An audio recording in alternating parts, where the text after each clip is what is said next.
Assalamualaikum warahmatullahi wabarakatuh.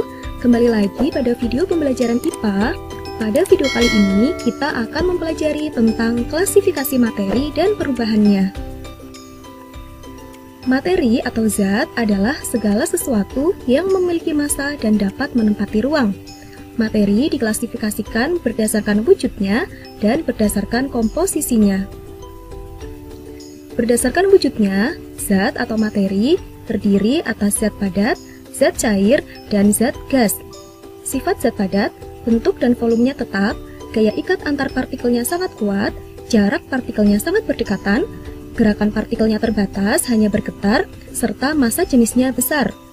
Sedangkan sifat zat cair, bentuknya berubah-ubah, volumenya tetap, gaya ikat antar partikelnya lemah, jarak partikelnya renggang, gerakan partikelnya bebas, serta massa jenisnya lebih kecil dari zat padat. Sedangkan sifat zat gas, bentuk dan volumenya berubah-ubah, gaya ikat antar partikelnya sangat lemah, jarak partikelnya sangat renggang, gerakan partikelnya sangat bebas, serta massa jenisnya lebih kecil dari zat padat dan zat cair. Inilah gambar persebaran partikel zat padat. Ini susunannya sangat rapat, contoh zat padat adalah kayu, sedangkan susunan partikel zat cair agak renggang, contohnya pada air, sedangkan susunan partikel pada zat gas ini sangat renggang, contohnya pada gas di dalam balon. Berikutnya, berdasarkan komposisinya, materi atau zat dibedakan menjadi zat tunggal dan campuran. Zat tunggal dibedakan menjadi unsur dan senyawa, sedangkan campuran dibedakan menjadi campuran heterogen dan campuran homogen. Campuran heterogen terdiri dari koloid dan suspensi, sedangkan campuran homogen disebut juga dengan larutan. Yang pertama, unsur. Unsur merupakan zat tunggal yang tidak dapat diuraikan lagi menjadi zat yang lebih sederhana dengan proses kimia biasa. Bagian terkecil dari unsur adalah atom. Sifat unsur antara lain merupakan zat tunggal, tidak dapat diuraikan, serta terdiri atas satu jenis atom yang identik. Contohnya, unsur A tersusun dari atom-atom A yang identik, sedangkan unsur B tersusun dari atom-atom B yang identik. Cara penamaan unsur menurut Berzelius. Setiap unsur dilambangkan dengan satu huruf, yaitu huruf awal dari nama latinnya. Huruf awal ditulis dengan huruf kapital atau huruf besar, contohnya H besar untuk melambangkan hidrogen dan O besar untuk melambangkan oksigen. Sedangkan unsur yang memiliki huruf awal sama diberikan satu huruf kecil dari nama unsur tersebut. Contohnya, karbon dan kalsium sama-sama memiliki huruf depan C, sehingga untuk membedakannya, karbon dilambangkan dengan C besar, sedangkan kalsium dilambangkan dengan C besar dan A kecil. Unsur-unsur yang telah ditemukan di alam semesta kemudian disusun ke dalam suatu tabel yang dinamakan tabel sistem periodik unsur kimia. Susunan vertikal ini menunjukkan golongan, sedangkan susunan horizontal menunjukkan periode. Contoh, golongan 8A periode 1 yaitu He atau helium. 2 ini menunjukkan nomor atom, 4,003 merupakan massa atom. Di sini, berdasarkan warnanya bisa diketahui mana yang termasuk non-logam, termasuk logam, semi-logam, dan sebagainya. Warna ungu ini menunjukkan unsur-unsur yang berbentuk logam, sedangkan yang warna orange ini menunjukkan unsur-unsur yang non-logam. Unsur logam. Sifat unsur logam diantaranya berwujud padat pada suhu kamar kecuali raksa, dapat ditempa dan dapat diregangkan, serta merupakan konduktor listrik dan panas yang baik. Contoh unsur logam yaitu aluminium dengan lambang Al, aurum atau emas dengan lambang Au, serta ferrum atau besi dengan lambang Fe. Berikutnya, unsur non-logam. Sifat unsur non-logam diantaranya ada yang berbentuk padat, cair, dan gas, rapuh dan tidak dapat ditempa, serta merupakan non-konduktor kecuali grafit.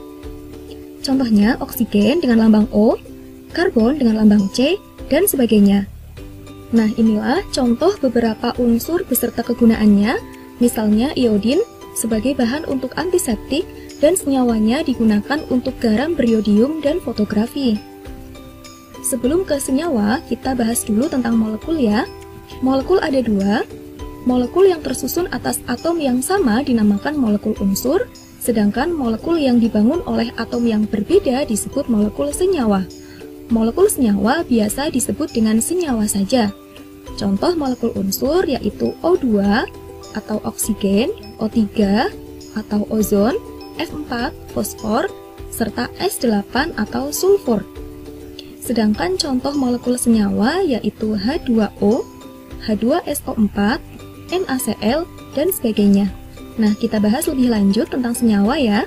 Sifat-sifat senyawa diantaranya merupakan zat tunggal, dapat diuraikan, terdiri atas dua jenis atom yang berbeda atau lebih, kemudian perbandingan massa zat penyusunnya tetap, dan sifatnya berbeda dengan sifat unsur-unsur penyusunnya.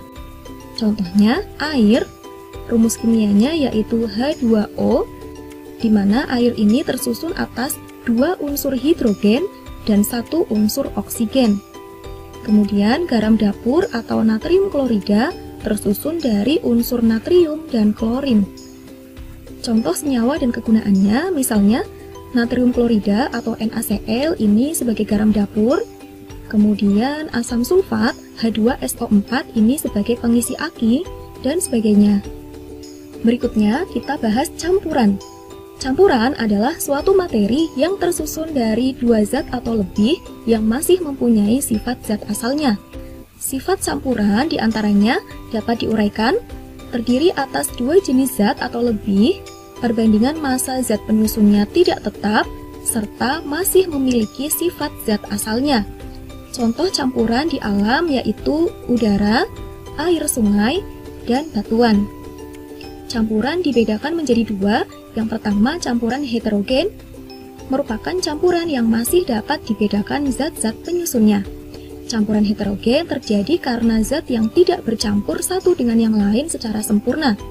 Contoh campuran heterogen yaitu campuran air dan pasir, di mana di sini masih jelas terlihat mana pasir, mana air. Jadi dua zat ini masih dapat dibedakan dengan jelas. Contoh lain yaitu campuran antara minyak dan air. Di sini masih sangat jelas terlihat mana minyak dan mana air. Jenis campuran berikutnya yaitu campuran homogen, merupakan campuran yang tidak dapat dibedakan zat-zat yang tercampur di dalamnya. Campuran homogen disebut juga sebagai larutan. Larutan itu apa? Larutan merupakan zat pelarut ditambah zat terlarut. Pelarut ini biasanya yang digunakan adalah air. Sedangkan zat terlarut ini macam-macam ya. Contohnya adalah gula. Jadi larutan gula ini merupakan air ditambah dengan gula. Pada larutan gula ini tidak dapat dibedakan mana air dan mana gulanya, sehingga larutan ini disebut larutan homogen. Contoh campuran homogen yang lain adalah sirup. Demikian materi pada video kali ini, semoga bermanfaat. Terima kasih. Assalamualaikum warahmatullahi wabarakatuh.